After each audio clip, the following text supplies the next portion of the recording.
cut off mark হাই হোৱা লো হোৱাটো ডিপেণ্ড কৰে যে কিমান পোষ্ট আছে গতিকে কাট অফ মাৰ্কটো লো হাই কোনেও নকৰে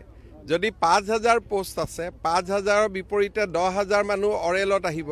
গতিকে ১০,০০০ হৈ যোৱাৰ লগে লগে এইটো কাট অফ হৈ যায় কাট অফ মাৰ্কটো হাই আৰু লো কোনেও কৰিব নোৱাৰে এইটো মেৰিটৰ ওপৰত ডিপেণ্ড কৰে বেছি যদি চোকা ল'ৰা ১০,০০০ৰ ভিতৰত সোমাই যায় তেওঁলোকে কাট অফ মাৰ্কটো উঠাই দিয়ে এইটো কাট অফ মাৰ্ক এনেকুৱা নহয় যে কোনোবাই নিৰ্ধাৰণ কৰি দিয়ে এইটো কাট অফ মাৰ্ক পৰীক্ষাৰ মেৰিটে নিজে নিজে নিৰ্ধাৰণ কৰে এইটো চৰকাৰে নিৰ্ধাৰণ কৰি দিয়া বস্তু নহয় নিযুক্তি লাহে লাহে হ'ব এতিয়া আকৌ মে' মাহত এতিয়াতো এপ্ৰিলত পঞ্চায়ত ইলেকশ্যন হ'ব সেই সময়টো অৰেল নহয় মে'ত অৰেল হ'ব যিমান পোষ্ট আছে তাৰ দুগুণ ল'ৰা ছোৱালী পাছ কৰিছে এদিনত ১০০জনতকৈ বেছি অৰেল ল'ব নোৱাৰি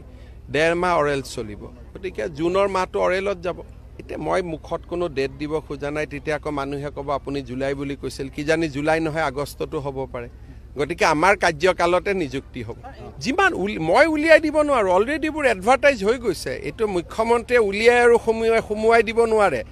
এডভাৰটাইজৰ সময়তে যোৱাকালিও আপোনালোকৰ আগতেই প্ৰেছ কনফাৰেঞ্চ কৰিছে তাতে পোষ্টৰ সংখ্যা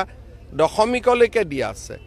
আৰু যি পোষ্ট হ'ব পৰীক্ষাৰ আগতেই শিক্ষাৰ্থীক জনাব লাগিব পিছত উলিয়াই দিয়া সুমুৱাই দিয়া কৰি থাকিব নোৱাৰি